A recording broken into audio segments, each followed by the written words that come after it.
함께하며 여러분의 내일을 응원합니다. 성공예감 이대호입니다. 성공예감 이대호입니다. 2부가 시작됐습니다. 4월 9일 수요일 오전 10시 5분 함께하고 계시고요. 오늘도 들어주셔서 감사드립니다. 경제상식 퀴즈 정답 알려드려야죠. 60입니다. 숫자 60. 무슨 숫자냐? 예, 우리나라 법적으로 정해져 있는 정년 나이, 법정 정년. 그 60세. 그래서 일각에서는 이 정년을 좀 연장하자라는 요구들도 나오고 있는데요. 또 일각에서는 그냥 일괄적으로 정년이 연장하는 게 아니라 퇴직 후에 재고용을 오히려 더 활성화하는 것이 더 도움이 될 것이다. 이런 연구 결과도 나오고 있다는 걸 일부에서 말씀을 드렸고요. 특별히 이번 주에는 20분께 커피 쿠폰이 나가고 있죠. 뭐 굳이 뭐 청취율 조사 기간이어서 뭐 꼭 성공예감 이대호입니다. 잘 듣고 있습니다. 이런 말씀 해달라고 그러는 거는 아닌 거는 아닙니다만 많은 분들이 정답 보내주고 계시고요. 이윤호 님이 100세 시대에 60세는 청년이죠. 이렇게 보내주셨고요. 그리고 이은정 님. 제가 이 나이가 얼마 남지 않았다는 게 마음이 아프네요. 이렇게 보내주셨네요. 1927 님은 제 문자는 투명한가요? 한 번도 불러준 적이 없어서요. 오늘은 보였습니다. 1927 님의 문자가 오늘은 좀 색이 진하게 왔네요. 그동안에 투명했었는데. 우미숙 님은 커피 마시고 싶어요. 외쳐봅니다. 60세. 이렇게. 그리고 3558 님은 청취율 1위는 성공예감. 가급적 성공예감 이대호입니다. 이렇게 풀네임으로 붙여주시면 더 좋을 것 같습니다.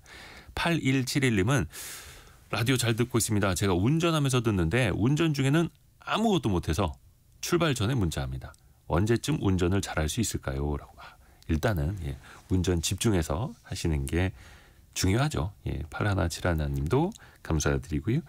또 다양한 선물 계속해서 나가고 있으니까요. 여러분이 또 라디오 들으시면서 의견 실시간으로 많이 또 보내주십시오. 짧은 문자 50원, 긴 문자 100원이 드는 샵 9730 문자 메시지. 그리고 KBS 콩이 계속해서 열려 있습니다. 오늘 증시 상황 한번 보죠. 해외 증시 빠지는 것보다는 그래도 선방은 하고 있습니다만 코스피가 오늘도 0.67% 밀린 2318.7. 이제 2300선도 조금 위태로운 상황까지 가고 있고요. 코스닥은 1% 빠진 651 가리키고 있습니다. 같은 시간 일본 니케이 지수는 3% 밀리고 있고요. 요즘 뭐 해외 증시 밀리는 것보다는 선방은 하고 있습니다만 그래도 또 종목별로 막 신저가 나타내는 그런 종목들이 또 많이 보이고 있습니다. 지금 원달러 환율은 변동폭이 굉장히 크네요. 1482원 정도, 1482원 정도 나타내고 있고요. 지금은 1480.5원까지 또 내려왔네요. 아까 1480원 후반대까지 갔다가 하여튼 많이 좀 움직이고 있습니다. 시가총액 상위 종목들 몇 가지만 보자면 삼성전자는 강보합으로 버티고 있고요. 반면 하이닉스는 1.45% 빠지고 있습니다. 셀트리온이 3% 이상 하락하고 있고 한화 에어로스페이스가 2% 빠지고 있고요. 코스닥 내에서는 시총 3위인 HLB가 5% 이상 하락을 하고 있고 오늘 제약바이오주가 조금 밀리는 흐름들이 나타나고 있네요. 엔터주들도 오늘 좀 많이 빠지고 있고요. 전체적으로 또 시장이 좋지 않으니까요. 근데 상대적으로 그 중에서 선방하는 분야가 있습니다. 바로 방산주인데요. 관세의 영향도 크지 않을 것이다. 이런 분석들 나오고 있고요. 이른바 K방산이라고 해서 우리의 무기 체계도 이제 수출 산업이 되고 있는데요. 어디까지 성장할 수 있을까요? 같이 한번 배워보시죠. 유진투자증권에서 방산 분야 담당하고 있는 애널리스트 양승윤 연구원 함께합니다. 안녕하세요. 안녕하십니까. 요즘에 어떤 분야든 첫 번째 질문이 다 관세입니다. 관세의 영향은 없느냐. 혹시 방산이나 무기 체계는 관세의 영향이 어떻습니까? 없습니까? 사실 저는 그 관세에 대한 질문을 처음 받아보거든요. 왜냐면은 이 방산이 이제 미국의 그런 관세에서는 상대적으로 좀 자유롭기 때문이라고 생각을 하고 있습니다. 결국 미국이 관세를 부과하는 거는 뭐 여러 가지 무역 불균형들을 해소하기 위해서 우리나라에서 파는 뭐 자동차라든지 뭐 반도체 이런 것들에 대해서 관세를 부과하겠다 이제 이런 정책으로 이해를 하는데 우리가 거기에 해당이 되려면은 이제 우리나라의 무기가 미국의 팔려야 된다라는 뜻인데 물론 있습니다. 뭐 총알이라든지 탄약이라든지 이런 것들이 일부 이제 판매가 되곤 있지만은 정말 미묘한 수준이고 막 저희가 유럽의 뭐 폴란드나 뭐 해외 국가의 뭐 K9 자주포 이런 주요 무기 체계들을 파는 것과 다르게 미국으로는 이제 그런 주요 체계들이 안 나고 있는 상황들이어서 상대적으로 현재 시점에서는 뭐 크게 해당 사항은 없는 상황이다. 그래서 뭐 이런 거 뭐 이제 무풍지대다 이런 이야기들도 나오고 있는 것 같습니다. 파는 게 없으니까. 네. 뭘 많이 팔았어야지 관세도 네. 보장을 하는 건데. 네. 하지만 다만 또 미국 쪽에 수출을 하기 위해서 뭔가 더 추진 중인 그런 무기 체계도 있기는 있고요. 네, 뭐 대표적으로는 이제 LIG 넥스원이라고 하는 회사가 비궁이라고 하는 이제 소형 함정을 타격하는 미사일, 유도 미사일이 있습니다. 요거를 이제 뭐 작년, 재작년 계속해서 미국과 이제 테스트를 이제 진행을 했고 이제 테스트는 종료가 됐고 미국에서는 일단은 뭐 현재까지는 긍정적인 평가를 내놓고 있고 뭐 예산에 편성이 돼서 뭐 말하면은 뭐 내년 정도에도 뭐 구매가 되지 않을까 이제 요런 예상들은 나오고 있는 상황입니다만은 비궁을 제외하고는 아직까지는 이제 크게 없는 이제 보이지는 않는 상황이다.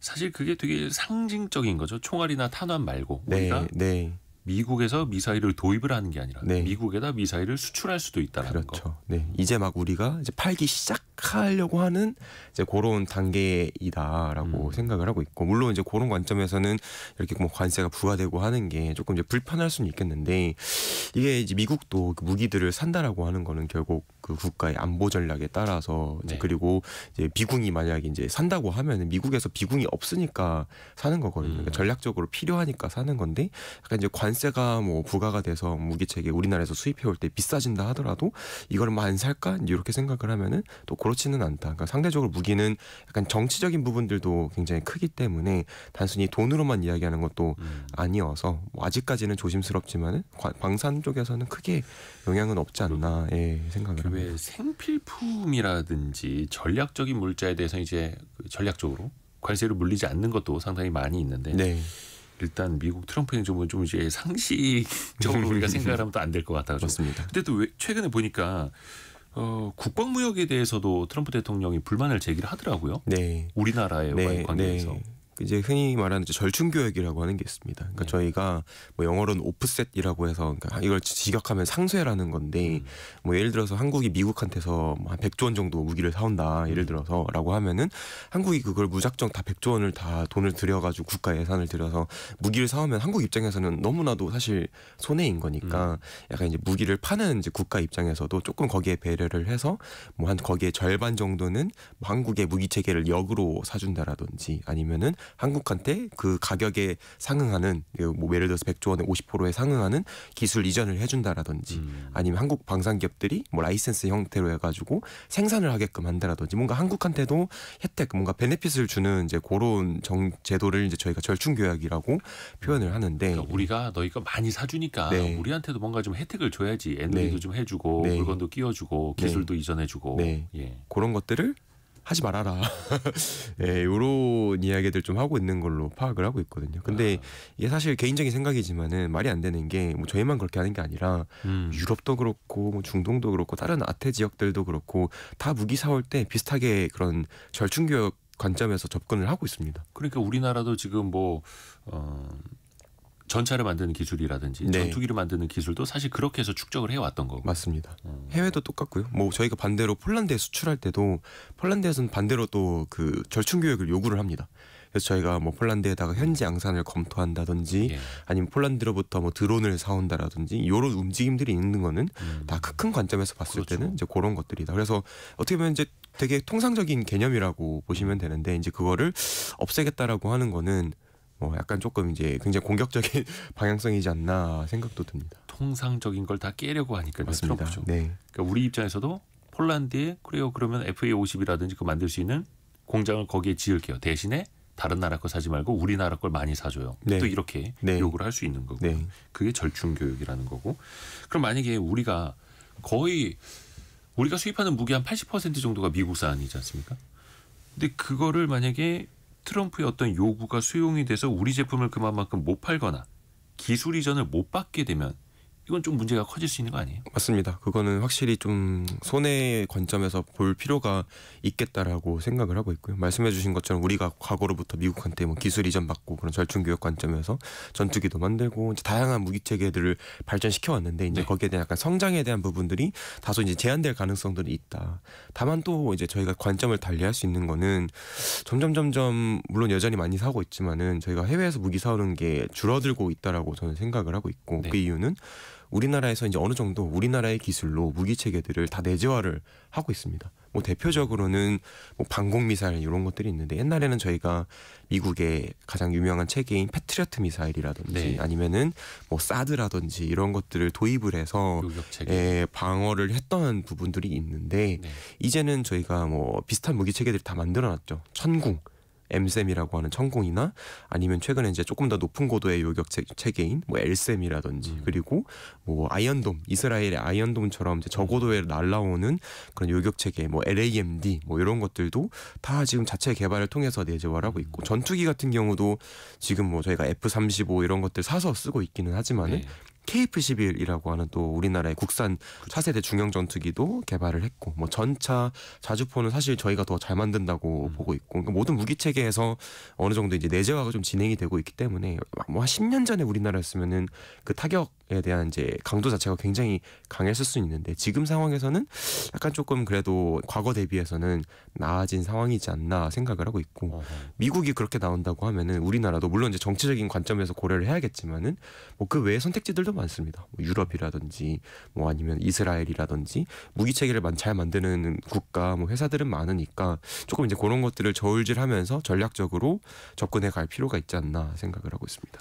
그러니까 미국이 기술 이전을 안 해주면 오히려 우리가 더 기술을 더 발전시킬 수도 있는 거고. 네. 대표적으로 그 KF-21에 들어간 레이더 시스템. 네. A사 레이더도 미국이 그 기술 이전 안 해줘서 네. 에이 우리가 만들자 해서 그 어려운 걸 또 만들어냈다는 맞습니다. 거잖아요. 네. 그것도 좋은 사례가 될 수 있는. 네, 굉장히 생각보다 한국이 기술력이 뛰어난 게 그런 A사 레이더도 있고 그리고 약간 지향성 방어 체계 이제 이런 것들도 있는데 덕컴이라고 하는 게 있거든요. DIRCM. 그러니까 이제 하나 시스템이 만들고 있는데 뭐 그러니까 헬기나 이제 이런 데다가 이제 부착을 해놓으면은 그 덕컴이라고 하는 데서 뭔가 이제 방해 전파 같은 것들을 발생을 시켜가지고 뭐 드론이나 이제 막 뭔가 날라오면은 그걸 요격하는 네네. 방해하는 이제 이런 것들도 만드는데 그 덕컴 체계도 아마 세계에서 손을 꼽는 기업들만 만들 수 있는 약간 그런 상황이어서 우리가 생각보다 다양한 그런 미래 무기 체계들도 좀 앞서서 개발을 하고 있고 잘 만들고 있는 상황이다. 예. 그러니까 우리 자체 기술력으로 또 극복할 수 있는 분야가 있는 거고 그렇게 해서 지금 이제 K 방산까지 올라가고 있는 거고요. 지금 많은 청취자분들이 그거 여쭤보시네요.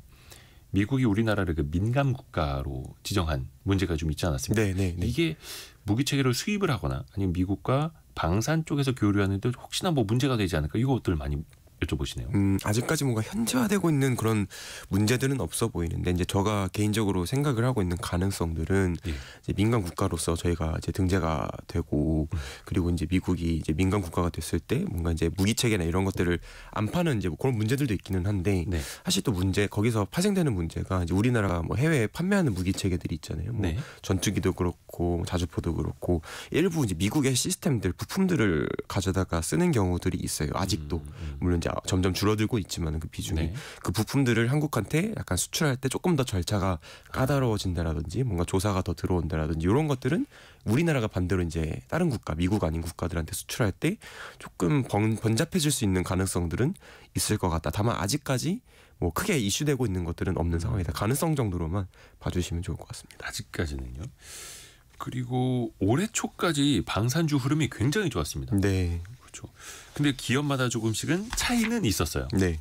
어떤 무기 체계를 하느냐에 따라서도. 맞습니다. 가장 좋았던 게 뭐 조선도 그렇고 뭐 복합 무기 체계라고 해야 될까요? 그런 쪽이 좀 더 좋았다고 봐야 될까요? 지금 이제 주가 관점에서 봤을 때는 이제 연초 대비해서 지금 상승률이 제일 높았던 거는 뭐 한화 에어로스페이스랑 현대 로템이 주가 상승세가 가장 좀 압도적이었었고요. 거의 2배 가까이 올라왔었었고. 이쪽. 네. 예. 그리고 그 다음이 이제 한국항공우주, 카이, 뭐 그리고 나 이제 LIG 넥손이 상대적으로 좀 소외를 받았었고, 약간 저는 요런 지금 이제 주가 상승률로 토대를 봤을 때 돌이켜 보면은 약간 무기 체계도 관련은 있기는 하지만은 약간 이제 지역이 조금 더 영향이 있지 않았나 생각을 하고 있고, 지금 주가가 많이 오른 기업들은 유럽에 노출도가 큰 기업들입니다. 수출하는 지역. 네. 유럽 쪽에서 많이 또 이제 구매 의향을 또 맞습니다. 보이고 있으니까. 네. 그러니까 넥선이 안 올랐다라는 걸 보면은 넥선은 지금 유럽에 대한 노출도가 거의 없거든요. 이제 지금 이제 중동의 노출도가 굉장히 큰 기업이고, 근데 반대로 에어로스페이스나 뭐 현대로템, 한국항공우주는 어느 정도 유럽에 비중이 있고, 그리고 카이보다 에어로스페이스랑 현대로템이 비중이 훨씬 더 크니까 노출도 자체는. 네. 그래서 약간 그런 유럽에 어느 정도 이 노출도를 가져가느냐에 따라서 좀 주가 흐름들이 결정이 되어 오지 않았나. 뭐 그럴 만한 이유가 있습니다. 왜냐면은 유럽에서 이제 무기 수요가 어마어마하게 늘어나고 있고 거기에 좀 잘 대응하는 기업들이 뭐 주가 측면에서는 더 선호될 수밖에 없었던 부분들이지 않나 이렇게 생각을 합니다. 최근에 러시아 우크라이나 전쟁 통해서 우리가 보고 있습니다만 또 그리고 그 주변 유럽 국가에서도 대비하려고 하는 게 좀 한국산 미사일 체계보다 한국산 전차를 네. 또 궁금해하고 있고 네. 그 주가 측면에서는 공매도 재개되면서 그 산업별로 어떤 영향이 있을 것이냐 이것도 되게 또 많은 사람들이 예민하게 받아들였잖아요. 네. 방산주는 어땠습니까? 공매도 재개 후에? 뭐 이제 공매도 재개되기 전 그리고 후로 봤을 때 대차장고가 엄청나게 많이 올라갔었습니다. 그래서 공매도를 할 수 있게끔 주식을 빌려놓는 것들. 근데 생각보다 주가 타격은 없었어요. 공매도가 재개된 당일에도 소폭 하락하긴 했었던 걸로 기억은 하는데 제가 기억을 제대로 못할 정도로 미미하게 하락을 했었었고 지금 공매도 전후로 비교를 해서 봤을 때 주가는 크게 차이가 또 없는 상황이어서 생각보다 타격이 없었다. 그리고 이제 여러 가지 이야기들이 있습니다만은 이제 방사는 뭐 이제 다른 우리나라 산업과 비교했을 때 뭐 상대적으로 업황이라든지 그리고 성장 흐름 그리고 실적 요 세 박자가 다 좋은 상황들에 있기 때문에 쉽게 또 아무리 막 주가가 단기간에 많이 올랐다고 해서 이제 공매도에 좀 접근하는 거는 조금 어떻게 보면 불편하다라는 시각들도 있는 상황이어서 약간 공매도 영향은 그래도 타 섹터 대비해서는 좀 제한적이다 이렇게 생각을 하고 있습니다. 좋습니다. 또 하나 그 주식 측면에서 이슈가 됐던 게 한화 에어로스페이스의 유상증자입니다. 네. 물론 그 3조 9천억 규모였었나요? 3조 6천억. 3.6조입니다. 네. 3조 6천억에서 최근에는 2조 3천억으로 좀 규모를 줄이겠다라고 발표를 해서 주가는 조금 이제 반등하긴 했습니다만 어떻게 좀 유상증자 리스크는 사라졌다고 볼 수 있는 겁니까? 어떻게 봐야 될까요? 그래도 이제 처음 3.6조를 이야기했을 때 대비해서는 조금 다소 그 리스크라기보다는 이제 그 시장에서 반응이 안 좋았던 것들이 나름 그래도 괜찮은 부분들이 있다. 그리고 이제 이 어제 정정 공시가 나왔거든요. 3.6조에서 이제 2.3조로 줄이겠다. 그리고 이제 나머지 1.3조는 그럼 사라지는 거냐라고 하면 그건 아니고 그거는 이제 제3자 배정 유상증자로 해서 나중에 따로 하겠다. 거기에 또 가능성으로 제기되는 거는 이제 한화의 그룹사들이 이제 들어오는 이제 그런 이야기들을 나오고 있는 이제 그런 상황들이어서 일단 시장에서 약간 좀 불편해하던 구조들은 다소 좀 완화가 된 상황이라고 보고 있고 그와 동시에 이제 한화가 이야기를 했던 거는 조금 더 자세하게 투자 명세를 공개를 했어요. 뭐 이제 앞으로 유럽에 어떻게 무기를 팔 것인지 아니면은 이제 어떻게 공장을 지을 건지 뭐 중동이랑 어떻게 사업을 해갈 건지 뭐 무인기에는 얼마를 투자할 건지 조금 더 그 명세가 명확해졌다. 좀 더 세분화돼서 공개가 된 부분들이 있어서 이런 투자들을 하기에는 당연히 좀 돈이 필요하겠네라는 부분들이 어느 정도 좀 정당화가 되고 있는 것 같고 시장에서 또 일부 불편해했었던 것들은 이제 3.6조 그거 하나 에어로스페이스 지금 연간 영업이익이 이제 어제 전망 공시도 같이 나왔었거든요. 올해 매출액 한 30조 원하고 영업이익 3조 원을 기록을 하겠다 이렇게 얘기를 했고 뭐 영업이익은 올해 내년 내후년 계속 성장해 가는 그림이니까 뭐 현금 흐름이 나쁘지 않은데 굳이 그 투자 금액을 받아야 되는 거냐 유상증자로 버는 돈도 많은데 그리고 차입 안 하냐 이제 이런 이야기들이 있었었는데 일단 어제 에어로스페이스의 자료나 이런 것들을 확인해서 보면은 전체 투자 규모는 한 11조 원 정도 예상을 하고 있는 상황이고 뭐 11조 원을 다 차입이나 영업 현금 흐름으로 대응하기엔 좀 어려운 부분들이 있으니까 어느 정도 유상증자가 좀 불가피했다 이제 이렇게 이야기를 하고 계시는 상황이어서 뭐 나름 합리적이다 생각은 되는데 이제 저희가 지켜봐야 될 것들은 이제 지금 이야기하고 있는 그 투자에 대한 건들이 뭐 얼마나 어떻게 잘 그 이야기했던 시기에 실제 집행이 되는가를 또 이제 저희가 뭐 향후 수년 동안 면밀히 체크해갈 필요는 있을 것 같다. 그러니까 물론 이제 성장을 위해서 추가 투자를 하고 뭐 M&A도 단행을 하고 하는 거는 다 좋은데 결국에는 그 전에 김승현 회장 아들들 삼형제가 가진 하나오션 지분을 사오는데 1조 원 이상을 썼던 거. 그런 거 그쪽 지분 사주지 말고 이걸로 투자했으면 되는 거 아니냐 이런 또 아쉬움이 맞습니다. 주주들 입장에서 또 나오는 거죠. 그 올해 초까지만 하더라도 방산 ETF가 수익률도 거의 제일 높았고 많은 개인 투자자분들도 방산 ETF 많이 사셨더라고요. 네. 그러니까 애널리스트 입장에서 조언을 할 때 개별 종목이 유리할까 아니면 ETF로 투자를 하는 게 나을까요? 방법으로 보자면. 사실 방산이 이제 주가 변동성도 굉장히 크고 그리고 이제 A라고 하는 회사고 오를 때 B는 떨어지고 또 반대로 A가 떨어지면 B가 오르고 되게 좀 이제 기업마 약간 선호되는 시기들도 있고 기업마다 좀 주가 편차가 나는 부분들이 있어서 그냥 좀 편안하게 이 방산, 그러니까 결국 글로벌리 지정학적으로 불안정해지고 무기 수요가 올라가고 방산 기업들이 실적 성장하고 무기 이제 수주도 많이 받고 하는 그 흐름을 타는 데에는 사실 ETF만큼 편한 또 투자처는 없지 않나 생각을 합니다. 그러니까 결국 뭐 이제 주가 수익률을 더 그러니까 저희가 투자 수익률들을 더 높이기 위해서는 그때 이제 주목받는 기업들에 잘 투자하고 하는 것들이 유효하기는 할 수 있겠지만은 네. 사실 또 이제 저희가 일일이 대응하기는 또 어려운 부분들이 있으니까 맞아요. 그거를 그냥 통째로 그러니까 어떻게 보면 이 흐름을 따라가는 데에는 ETF가 더 선호돼서 볼 수 있지 않을까 생각은 하고 있습니다. ETF 이제 상장 지수 펀드를 이용을 해서 어떻게 보면 이제 간접 투자 같은 직접 투자 같은 간접 투자가 네. 될 수도 있는 거고요. 그렇죠. 근데 어떻게 보면은 그 호재성 뉴스가 또 달리 주가에도 또 다르게 반영되고 있지 않습니까? 특히 뭐 어느 나라에서 방위비를 늘린다, 방산 수주 계약을 따냈다, 혹은 수출이 잘 되고 있다. 이거 투자자 입장에서 봤을 때는 이걸 어떤 기준으로 받아들여야 하는가 좀 어렵기도 하거든요. 조언도 좀 해주세요. 일단은 사실 종합적으로 봐야 되긴 합니다. 뭐 기업의 실적도 그렇고 뭐 수주도 그렇고 전반적인 업황 분위기도 다 좀 종합적으로 봐야 된다 생각은 하는데 아무래도 주가에 좀 그래도 영향을 제일 많이 미치는 거는 수주라고 생각을 하고 있고 근데 수주도 요즘 워낙 이제 관심들이 많아지다 보니까 네. 기사로 좀 사전에 공개되는 부분들이 많아요. 뭐 누가 관심을 보이고 있다, 누가 어디서 이걸 살 거다 이제 이런 이야기들이 좀 나오고 있어서 최근엔 또 이제 이런 이슈를 따라가는 게 약간 좀 불편해지는 부분들도 있는 상황이어서 그럴 때는 그냥 저희는 계속 실적을 좀 트래킹을 하자라고 생각을 하고 있습니다. 그래서 이제 당연히 다 봐야 되는데 과거에는 이제 그런 이벤트들이 그러니까 수주라든지 이런 기사라든지 이런 이벤트들이 되게 이 주가에 영향이 많이 미쳤었지만은 이제는 조금 그런 부분들도 다소 희석되고 있는 상황이어서 결국 기업 볼 때 다른 산업과 마찬가지로 실적을 따라가는 게 제일 편안하다 생각을 하고 있습니다.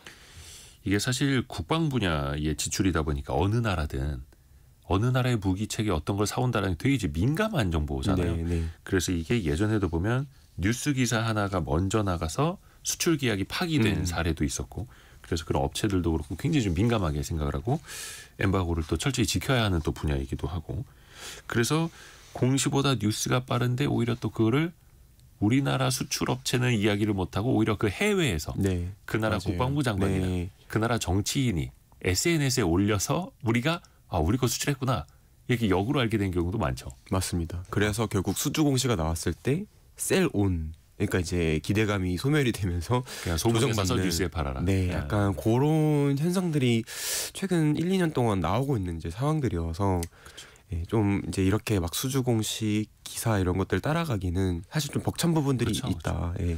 이제 전문 투자자들은 그 해외 SNS까지 팔로우하면서 네, 트위터, X 뭐 예. 다양한 정보원들을 활용하고 계시는 상황이죠. 저희도 그렇고요. 네. 그렇죠. 일단 방산 기업들 그럼 실적은 계속해서 좀 어떻게 많이 쌓여가고 있습니까?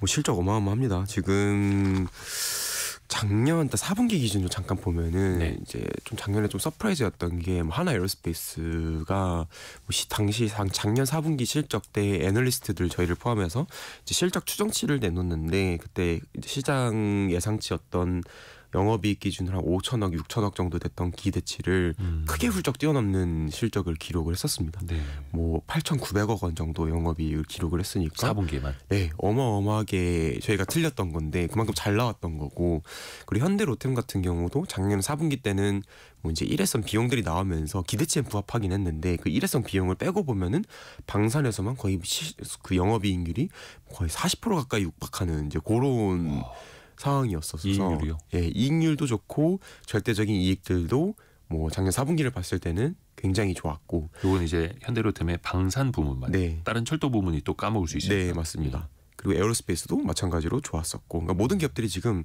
이제 폴란드나 이런 해외 수출 비중들이 올라오고 있는 상황들입니다. 지금 LIG 넥슨을 제외하고 방산 부문에서 해외 수출 비중이 제가 파악하기로는 거의 40% 50%까지 이제 올라오고 있는 이제 그런 상황들이어서, 그러니까 해외 수출이 좋은 거는 국내 방산 사업보다는 이익률이 좋습니다. 국내는 국내 국가의 예산으로 하다 보니까 이익률을 막 20% 30% 줄 수가 없어요. 한 10% 정도 거의 정해놓고 준다면서요? 네, 그 총 원가의 뭐 9%에서 16% 사이에서 결정한다. 뭐 실질적으로 한 10% 정도 나오고 있는 상황들인데, 수출은 뭐 그런 정해진 거는 없고 우리가 부르는 게 값이니까 협상에 따라서 정해갈 수 있으니까 뭐 낮을 수도 있지만은 잘하면은 20-30%도 나올 수 있는 거고, 그러니까 결국 수출은 지금은 이제 저희가 높은 마진들을 가지고 확보를 해놓은 계약들을 확보해놓은 상황이니까, 그러니까 수출 비중이 늘어나면서 계속해서 실적 추세들은 좀 좋아지고 있다. 좀 이렇게 간단하게 생각을 해주시면은 좋을 것 같습니다. 네. 수출이 늘어날수록 이익률이 좋아진다. 네. 기업마다 잘 만드는 무기 체계와 조금씩 차이가 있죠. 혹시 모르시는 분들을 위해서 좀 간단하게 설명 좀 부탁드릴게요. 보통 그 이제 유럽을 토대로 해서 좀 말씀을 드리면 이제 프랑스랑 뭐 이탈리아, 뭐 독일 이제 이런 국가들이 있는데, 네. 프랑스나 이탈리아, 프랑스 같은 경우는 일단은 항공기랑 이제 함정유를 잘하고요. 그리고 이탈리아는 약간 함정 포커스가 맞춰져 있는 국가이고, 그리고 독일 같은 경우는 저희가 예전에 이제 축구 같은 거 하면 항상 전차 군단이라고 이야기를 많이 하듯이 전차, 지상 활용 무기들을 잘하고, 거기에 일부 이제 잠수함이라든지 이런 함정 체계들을 좀 잘 하고 있는 이제 그런 상황이고, 우리나라 잠수함도 독일에서 처음에 도입을 했고, 네. 전차는 그 레오파드라고 하는 게 또 우리 K2 전차랑 또 경쟁하고 있는 거고, 프랑스의 항공기가 라팔 이런 게 또 유명하고. 네. 여기에 그럼 우리는 어떻게 이제 매칭이 되는 겁니까? 한국은 좀 강한 무기 체계는 아무래도, 한국은 이제 저희가 독일이라면 전차 군단이라고 표현을 하듯이, 한국은 뭐 우스갯소리지만은 우리나라 국방부를 포방부라고 표현을 많이 하시거든요. 그러니까 이거 군대 갔다 오신 분들은 많이 들으신 이야기. 예. 저도 포병인데 이 포병 화력이 어마어마하게 강하니까 그만큼 관련된 무기 체계가 개발이 됐고 잘할 수밖에 없는 거죠. 그래서 한국은 좀 화력 체계를 좀 잘하고 있는 이제 그런 상황이어서, 그래서 뭐 독일, 프랑스, 뭐 이탈리아랑 이제 저희가 좀 비교를 해서 본다고 하면은 한국의 최대 경쟁 국가는 독일이 될 것 같다라고 생각을 하고 있고요. 근데 한국이 요즘 뭐 포병 화력만 잘하는 게 아니라 뭐 항공기라든지 뭐 함정에서도 두각을 나타내고 있는 상황이니까, 이제는 뭐 독일뿐만 아니라 프랑스, 이탈리아도 다 한국을 조금 이제 견제를 하는 움직임들이 나오고 있고, 그리고 이제 독일, 프랑스, 이탈리아가 뭐 유럽에도 많이 팔지만은 원래 중동이나 아태 쪽에도 많이 판매를 했었거든요. 네. 근데 이제 뭐 좀 이제 나아가는 이야기이긴 하지만, 이제 유럽에서 무기 수요가 늘어나고 유럽 방산 기업들이 유럽 수요 대응하는데 좀 정신이 없어진다고 하면은 약간 중동이나 아태 쪽에서 한국이 좀 노려볼 수 있는 기회들, 그러니까 유럽 체계들이 빠지면서 노려볼 수 있는 기회들이 좀 나오지 않을까, 이렇게 저는 개인적으로 생각을 하고 있습니다. 우리나라가 그 화력 체계는 K9 자주포가 있고, 네, 여기 한화 에어로스페이스 맞습니다. K2 전차는 현대로템. 그리고 뭐 다른 기업들도 좀 말씀을 드려보면은 LIG 넥슨은 아까 비공 이야기를 드리기도 했지만은 약간 유도 무기류, 주로 이제 발사하는 무기네요. 네. 물론 그 외에도 뭐 잠수함이나 함정에 들어가는 소나 이런 레이더 체계라든지 아니면 뭐 통신 체계라든지 지휘 통신 체계 이런 것들 다 통합해서 하고 계시긴 한데, 그래도 제일 임팩트 있게 시장에서 보고 있는 건 PGM이라고 하는 유도 무기 체계고, 그리고 한국항공우주는 뭐 이름에서도 아실 수 있지만은 항공기, 그러니까 전투기나 헬기 이런 것들을 하고 있는 기업이다라고 보시면 좋을 것 같습니다. 그 앞에서 이제 뭐 프랑스, 이탈리아, 독일 이야기를 좀 해주셨는데, 이들 나라는 사실 이제 방산무기 체계를 수출하는 게 원체 더 오래됐고 선진국이었고, 그러면은 혹시 우리가 그 기업들하고 유럽 시장에서 맞붙었을 때의 경쟁력은 어떨까요? 왜 그런 거 있지 않습니까?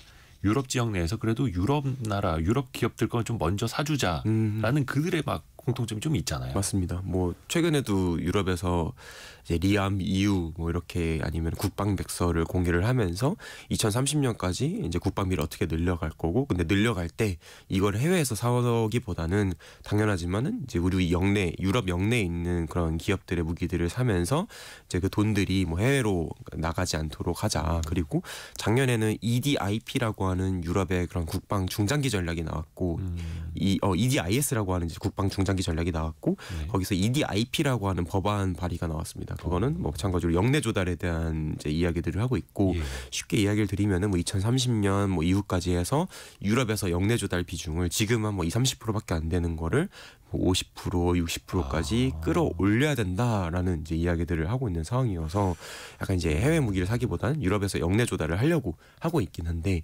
문제가 뭐냐면은 지금 유럽 방산 기업들이 냉전 이후에 워낙 수요가 안 좋았으니까 캐파 공급 자체를 많이 줄여놨었어요. 생산 제조 시설이. 네. 그래서 이제 공급망이 많이 망가져 있는 이제 그런 상황들이고 뭐 전차로 해서 보면은 대략 저희가 추정해봤을 때 이제 뭐 라인메탈이나 이런 주요 체계 기업들이 대략 연간 한 100대 정도 만들 수 있다라고 보는데 그 레오파드 전차를 네. 라인메탈링 회사가 1년에 100대밖에 못 만드는. 맥스로 봤을 때 정말 잘 봤을 때 100대를 만들 수 있지 않을까 생각을 하고 있는 건데 한국은 가뿐하게 100대를 만들거든요. 또 예, 약간 이제 공급 능력에 있어서 한국이 조금 더 우위에 있는 부분들이 있고, 그러니까 이걸 쉽게 말씀을 드리면은 유럽에서 수요가 많이 나올 텐데 유럽 방산 기업들이 다 대응할 수 있냐라고 하면은 그렇진 않다. 그러니까 수년 전에 주문해 놓은 것도 아직도 못 받고 있다. 맞습니다. 뭐 이런 이야기 들리고 네, 이제 막 한 대, 두 대 하나씩 들어가고 있는 이제 상황들인데. 근데 대한민국 방산 기업은 거의 뭐 로켓 배송으로 네. 우리 국방부가 쓸 것도 미리 그냥 포장해서 폴란드에다 맞습니다. 보내주고 뭐 이런 식으로. 지금 뭐 폴란드 계약 같은 경우는 저희가 2022년에 계약이 나왔는데 지금 2024년까지 해서 봤을 때 K9도 그렇고 뭐 K2 전차도 그렇고 거의 100대씩 나왔습니다. 이미 100대씩 나간 상황인데 독일로 따지면 1년 동안 만들어야 되는 거예요. 네, 뭐 거의 저 엄청난 속도로 저희가 공급을 하고 있다. 그리고 우리나라가 폴란드에만 납품하고 있냐라고 하면 그건 아니고 뭐 노르웨이라든지 뭐 호주라든지 뭐 사우디라든지 다양한 국가들에 납품하면서 폴란드에 그렇게 납품하고 있는 거니까 뭐 실질적인 공급 능력은 이미 유럽을 상회를 하고 있는 상황으로 보실 수 있을 것 같고. 그럼 이제 근데 이제 워낙 수요가 늘어나니까 유럽에서 이제 증설을 하려고는 해요. 네네. 유럽 기업들이. 근데 말처럼 쉽지는 않을 겁니다. 그러니까 결국 라인메탈 이제 이런 기업들은 여러 부품들을 가지고 와서 최종 제품으로 완제품으로 만드는 이제 그런 기업인데 뭐 본인들의 캐파는 늘려갈 수 있겠죠. 공장 만들고 하면서. 근데 문제는 그 부품사들 캐파들을 먼저 좀 끌어올려줘야 되는데 그게 또 말처럼 쉽지는 않다. 그러니까 이게 제가 보통 이야기를 많이 드리는 게 저희 보통 여행 가실 때 많이 타시는 민항기 산업이랑 같이 비교를 해서 많이 말씀을 드리거든요. 네, 보잉이나 뭐 에어버스 이제 이런 기업들이 만드는 항공기랑 되게 방산도 구조가 비슷합니다. 맨 위에서 보잉 에어버스가 이제 여러 부품들을 가지고 와서 조립을 해주고 있는 이제 그런 구조로 똑같이 보실 수가 있는데 항공기 산업도 2019년도 뭐 여러 가지 뭐 항공기 추락 사건이라든지 아니면 코로나 여파로 인해서 생산량들이 많이 그래서 지금 이제 수요가 좋아지고 있고 항공기들을 많이 만들어내야 되는 상황인데 아래에 있는 부품사들이 공급 능력이 안 따라오니까 계속 보잉 에어버스의 생산량도 저조한 이제 그런 상황들이 지금 거의 뭐 5년, 6년 가까이 좀 진행이 되고 있는 상황들이어서 유럽도 뭐 2022년부터 해서 뭐 전쟁 발생하고 수요 늘어나고 막 늘리려고 하는데 사실 이제부터 진짜 늘리려고 하고 있거든요. 이제 2024년, 2025년 들어오면서 뭐 전차 생산량을 뭐 철도 공장이라든지 자동차 공장 인수해가지고 그걸 이제 방산 공장으로 전환하겠다 이런 계획들이 나오고 있는 그런 상황에서 약간 이제 실질적으로 캐파가 늘어나는 데까지는 앞으로 수년 정도 더 걸리지 않을까 생각을 해보면 뭐 한국은 이제 결국 이제 돌아오긴 했지만은 납기 생산량 그리고 이 공급 능력이 좀 부족하다라고 하면 가격이 올라갈 수밖에 없습니다. 근데 우리나라는 공급 능력도 안정적이고 하니까 가격도 통제가 되고 있는 이제 그런 상황이어서 납기와 가격 측면에서 모두 다 유럽 방산 기업들에 비해서 뭐 과거에도 그랬고 지금도 그렇고 앞으로도 좀 우위를 가져갈 수 있는 부분들이 있지 않을까 생각을 하고 있습니다. 이게 사실 그 한국식 빨리빨리 사고로 생각해 보면 그걸 왜 빨리 못하지? 그렇죠. 만들면 되는 거 아니야? 공장 짓고 사람 뽑고 기술 가르치고 빨리빨리 되는 거 아니야? 우리식으로 생각하는데 유럽은 그게 엄청 더딘가 보네요. 맞습니다. 인건비도 비싸고요. 한국 예시로 말씀을 드리면은 이거는 뭐 이제 공식적으로 나온 숫자들은 아닌데 저희가 추정을 해서 봤을 때 파악을 해서 봤을 때 하나 에어로스페이스로 보면은 이제 K9 자주포를 이제 주력으로 생산을 하는데 연간 생산량이 한 2022년 정도에는 한 80대 정도 됐을 겁니다. 근데 그게 뭐 한 2023년에는 160대 정도로 거의 2배가 네, 라인이 하나 더 만들어지면서 증설이 된 걸로 저희는 추정을 하고 있고 그리고 작년에는 또 하나가 추가되면서 거의 200문 이상 생산할 수 있는 라인을 확보를 해 놓은 상황이고 저희는 이제 늘리고 싶으면 막 늘리는 겁니다. 왜냐면은 저희가 이제 부품을 막 해외에서 쓰는 것도 있죠. 사와서 쓰는 것도 있지만은 또 우리나라 기업들이 부품사들이 만들어주는 것들이 있기 때문에 있으니. 뭐 안타깝지만 저희가 이제 북한이라고 하는 존재가 있는 상황에서 계속 무기들을 개발하고 만들 수밖에 없었었고 공급망 유지가 되었던 것들이 지금의 경쟁력으로 나오고 있는 상황이다. 아이러니한 거죠. 이 분단 국가의 현실이 네. 어떻게 보면 이제 방위 산업의 체질이 더 높아지는데 또 기여가 된 거고요. 맞습니다. 그 유럽 쪽에서 그러면 원하는 우리가 유럽 쪽에 많이 팔 수 있는 기대되는 무기들은 어떤 게 있을까? 아까 전차 이야기해 주셨고. 전차나 뭐 자주포나 사실 다 기회들은 있을 텐데 그래도 가장 기회가 큰 거는 이제 자주포 이런 포병 체계들. 왜냐면은 미 유럽의 방산 기업들을 보면은 전투기나 전차 이런 것들은 많이 만듭니다. 뭐 전투기도 저희가 아시는 아까 말씀해 주셨지만 프랑스의 라팔도 있지만은 유로파이터라고 그렇죠. 하는 기종도 있고 뭐 그리고 스웨덴의 그리펜이라고 하는 기종도 있고 그리고 또 지금 막 GK 뭐 이런 다양한 F카스라고 하는 뭐 FCAS 뭐 다양한 국제 그런 유럽 내에서 이제 전투기들을 또 공동 개발하는 프로젝트들도 진행이 되고 있고 전차도 레오파드도 있지만은 뭐 영국의 챌린저라든지 뭐 다양한 또 체계들이 있고 또 막 프랑스, 독일 같이 합동해가지고 같이 개발을 하고 있는 이런 프로젝트 체계들이 있고 또 막 프랑스, 독일 같이 합동해가지고 같이 개발을 하고 있는 이런 프로젝트들이 좀 있어가지고 쉽게 말하면은 저희가 경쟁해야 될 체계가 좀 많다. 네, 근데 상대적으로 포병 체계는 없다.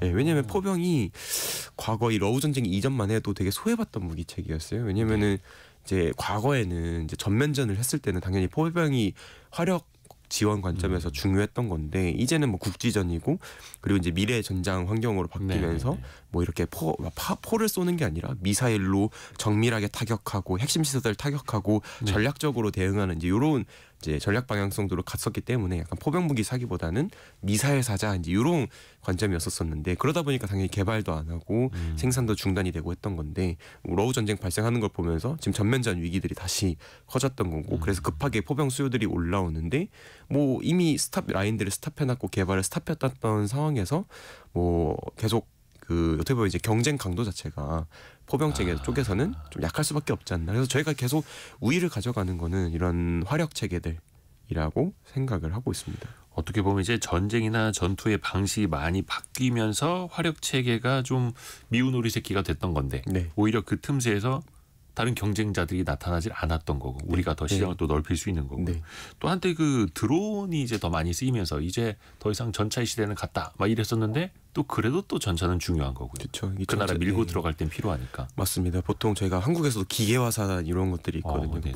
보병이랑 이제 탱크 부대가 같이 있는 건데 쉽게 말을 하면은 그러니까 이제 결국 탱크가 같이 들어가줘야 됩니다. 보병이 보병만 들어가면은 워낙 방어력이라든지 이런 부분에서 취약할 수밖에 없기 때문에 기갑 부대가 먼저 들어가서 공격하고 후에 이제 보병 부대가 들어가서 이제 결국 깃발은 꽂아야 되니까 그건 사람이 꽂아야 되니까 약간 이제 같이 운용할 수밖에 없는 상황이고 드론 기술이 올라오면은 이 전차에서도 드론을 또 방어하는 방어 체계들이 발전할 수밖에 없기 때문에 보통 저희가 무기 체계도 뭔가 공격하는 게 기술 발전하면 방어 체계의 기술 발전이 되고 이렇게 계속 창과 방패가 왔다 갔다 하면서 기술 발전이 이루어져가는 거여서 뭐 전차에 대한 무용론들은 나오지만 앞으로도 계속 쓸 수밖에 없다. 필요할 수밖에 없다. 중동 지역은 어떻습니까? 중동 지역은 항상 그 정세가 참 불안한데 맞습니다. 또 그들이 또 원하는 무기가 있을 거고 그들이 또 한국에다가 원하는 건 또 어떤 게 있을까요?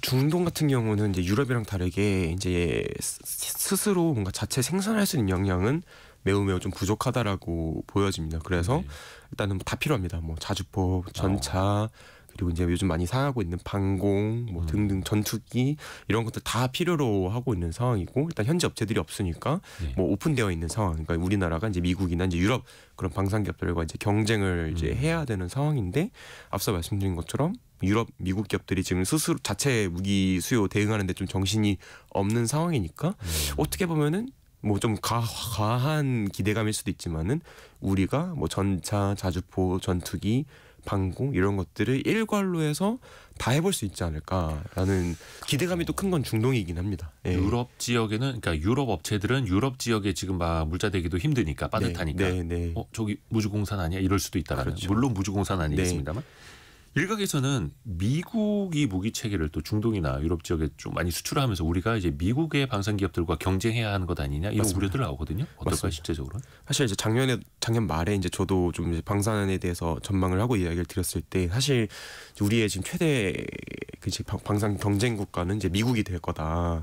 결국 이제 미국의 트럼프 대통령이 취임을 하고 하면서 자주국방하면서 글로벌리 무기 수요가 늘어나긴 할 텐데 네. 그 늘어나는 파이가 과연 우리 걸까 미국 걸까라고 생각하면은 미국의 그런 현재 접근하고 있는 방향성들을 고려해서 보면은 당연히 미국 무기를 팔고 싶어 할 겁니다. 네, 그래서 약간 이제 미국과 오히려 이제 유럽은 대응이 안 되니까 약간 이제 미국과 좀 경쟁을 하게 되지 않을까라고 이제 생각은 하고 있고 실제로 이제 그럴 가능성들이 있는데 중동 시장을 생각을 해보면은 사실 중동도 거의 90% 가까이 사우디 기준으로 봤을 때 2019년도 이전에는 미국 무기들을 많이 샀었어요. 근데 그러다가 갑자기 피보팅, 그러니까 전환이 이루어지고 있습니다. 그 이유가 그 이후에 그러니까 무기들을 많이 사다가 미국이랑 갑자기 정치적으로 안 좋아졌어요. 관계가. 뭐 여러 가지 인권 문제라든지 뭐 그리고 막 정치적인 문제들이 좀 더해지면서 미국이 이제 그때 내세웠던 카드는 너네 이렇게 말 안 들으면은 우리 너네한테 무기 안 팔 거야라고 엄포를 내렸던 적이 있거든요. 그러니까 사우디는 이 본인들의 무기 체계가 거의 뭐 80-90%가 뭐 미국 거다라고 하면은 너무 리스크가 큰 겁니다. 그렇죠. 너 만약에 미국이 그렇게 또 안 판다고 하면은 대응이 안 되는 거니까. 그래서 뭐 계속 미국 무기를 선호할 거고 하지만은 어느 정도 다변화를 하는 노력들이 나올 거다라고 생각을 하고 있고 그런 관점에서 이제 중동에서 뭐 방공 체계들을 많이 사고 있습니다. 천궁 이런 것들. 근데 중동 국가들 저희가 이제 천궁 팔고 있는 국가가 사우디, 뭐 UAE, 뭐 이라크 이제 이런 국가들인데 대부분 패트리어트 미사일이 다 있어요. 이미 막 뭐 몇 개 포대씩 확보를 하고 있고 뭐 사드도 있고 다 있는 상황인데 그럼에도 천궁을 사고 있는 거는 약간 좀 그런 이제 리스크에서 다각화를 통해서 리스크를 회피하기 위한 방향으로 가고 있고 나중에 물자가 끊길 수도 있으니. 그래서 뭐 포탄도 그렇고 자주포도 다 미국 거 쓰고 있고 뭐 전차도 미국의 에이브람스 거 쓰고 있기는 한데 어느 정도 좀 혼용해서 쓸 가능성도 열어놓고 봐야 되지 않을까 생각은 하고 있습니다. 그들 나라 입장에서는 또 수입의 안정성도 중요한 거니까요. 그렇죠. 그리고 결국 중동도 유럽과 마찬가지로 본인들의 방산 기반들을 키워가고 싶어 할 겁니다. 그러니까 기술 이전을 받아서 자체 생산인 공장들을 만들고 확보를 하고 싶어 하는데 미국이 그렇게 기술 이전에 오픈되어 있지는 않거든요. 근데 한국은 반대로 이제 수출에 대한 니즈도 굉장히 강하고 기술 이전도 생각보다 잘해주고 현지 거점화도 잘해주고 있고 이제 이런 것들을 계속 저희가 좀 경쟁력 있게 마케팅을 한다고 하면은 가능성들은 좋지 않을까. 우리 K방산의 미래 밝아 보이고요. 또 계속해서 또 이제 추적 관찰을 하면서 또 얼마나 성장하는지를 또 지켜봐야죠. 유진투자증권 애널리스트 양승윤 연구원과 함께했습니다. 고맙습니다. 감사합니다. 감사합니다. 라디오 정보센터 다녀옵니다. 더불어민주당 이재명 대표가 오늘 당 대표직에서 물러나며 본격 대선 채비에 나섰습니다. 김동연 경기도지사는 인천공항에서 김문수 전 고용부 장관은 국회에서 대선 출마를 공식화했습니다. 국회 선출 석 달 만에 임명된 마은혁 헌법재판관은 오늘 처음으로 출근하면서 대통령 권한대행이 대통령 몫의 헌법재판관 2명을 지명한 것은 정당한 권한행사로 보느냐는 질문에 첫 출근이라 말하기 어렵다고 답했습니다. 차기 대통령이 헌재 구인 체제를 완성해야 한다고 보느냐는 질문엔 숙고를 해보겠다고 말했습니다. 미국이 수입 차이에 25%의 관세를 부과하면서 어려움에 빠진 자동차 업계를 지원하기 위해 정부가 2조 원의 긴급 유동성 자금을 대출 등을 통해 공급하기로 했습니다. 지난해 4분기 주택 구입에 따른 금융 부담을 나타내는 지수가 2년 3개월 만에 반등했습니다. 서울 지역의 경우 주택담보대출 원리금 상환에 소득의 40.6%를 쓴 것으로 분석됐습니다. 지금까지 라디오 정보센터 뉴스 정한나였습니다. 청취자 여러분의 질문이 콘텐츠가 되는 시간 애프터 서비스입니다. 유혜진 리포터 안녕하세요. 네, 안녕하세요. 청취자분들의 질문 들어보죠. 네, 9474님. 여행을 갔다 남은 달러를 모아놓은 게 있습니다. 네. 이를 환전할 때 달러를 많이 가지고 가면 출처 조사를 하나요? 라는 궁금증 보내주셨는데요. 제가 좀 알아봤습니다. 네.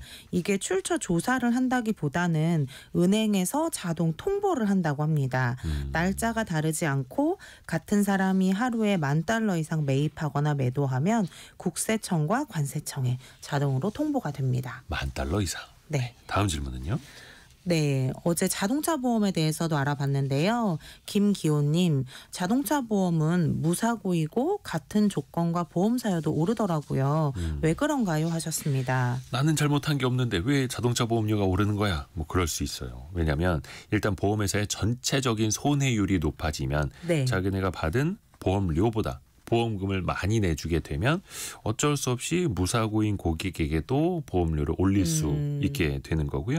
또 하나 차량 연식에 따라서 또 부품 가격이 높아지고 수리비가 많아질수록 보험사 입장에서는 보험료 올려야겠는데 또 이렇게 생각을 할 수도 있는 거고, 사실 차량 가격 생각해 보시면 10년, 20년 전보다 많이 비싸졌죠. 그만큼 그렇죠. 또 수리비라든지 피해 보상금도 또 높아질 수 있는 거다 보니까 그게 또 포함이 되는 거고요. 나이에 따라서 달라질 수도 있어요. 사실 20대의 자동차 보험료 높잖아요. 근데 그쵸. 30대, 40대 되면서 좀 저 사람 운전이 좀 안정화되겠네 하면서 보험료가 낮아지는데, 다시 60세 이상의 고령이 될 때 저 사람 위험해질 것 같아라고 하면서 다시 보험료를 올리는 경향이 있다라는 거. 또 하나 담보 구성이나 특약이 변경될 때 네. 혹은 과거 보험 해지 이력에 따라서도 혹은 그분이 살고 계시는 지역별 사고율에 따라서도 또 달라질 수 네. 있다는 거. 이것도 알아두시면 좋을 것 같습니다. 다음 질문은요? 네, 송연수님. 자동차 보험이 오르는 데는 과잉 치료 영향도 있지만 과도한 수리비도 무시할 수 없다고 생각합니다. 이 부분은 보험료에 얼마나 영향을 주나요? 하셨습니다. 그렇죠. 자동차 수리비가 올라갈수록 보험사들은 앞에서 설명드렸던 손해율이 올라가니까 우리는 네. 보험료를 올려서 이걸 보전해야 돼라고 하는 거고, 수입차 같은 경우에도 당연히 수리비가 높아지고 그 수리비뿐만이 아니라 거기에 대응하는 렌트카를 내어줘야 하는데 그 렌트 비용도 높아지는 게 또 보험사의 손해율을 높이게 되는 거고요. 이게 다 맞물려 있습니다. 그러다 보니까 이제 보험사는 어떻게 자신들의 손해율을 방어할까를 고민을 하게 되고, 소비자 입장에서는 그렇다면 보험회사별로 더 꼼꼼하게 비교를 해서 네. 최저가로 또 가입을 하려는 그런 비교를 또 해봐야 하는 거죠. 하나 더, 청취율 조사 전화는 어떤 번호로 오나요? 요거 물어보시는 분들 많거든요. 요거 네. 좀 알려주세요. 네, 지역번호 02에 2000번으로 시작되는 번호로 전화가 오면 받아주시면 되고, 꼭 성공예감 2대5입니다. 잘 청취하고 있다고 말씀해 주시기 바랍니다. 마치 짜고 얘기하는 것 같았는데 예, 짠 거 맞습니다. 항상 함께해 주시는 여러분 고맙습니다. 유혜진 리포터도 감사합니다. 고맙습니다. 성공예감 2대5입니다. 1부, 2부 모두 마칠 시간이고요. 내일 아침 9시 5분에 다시 찾아뵙겠습니다. 성공예감은 오늘도 여러분을 응원합니다.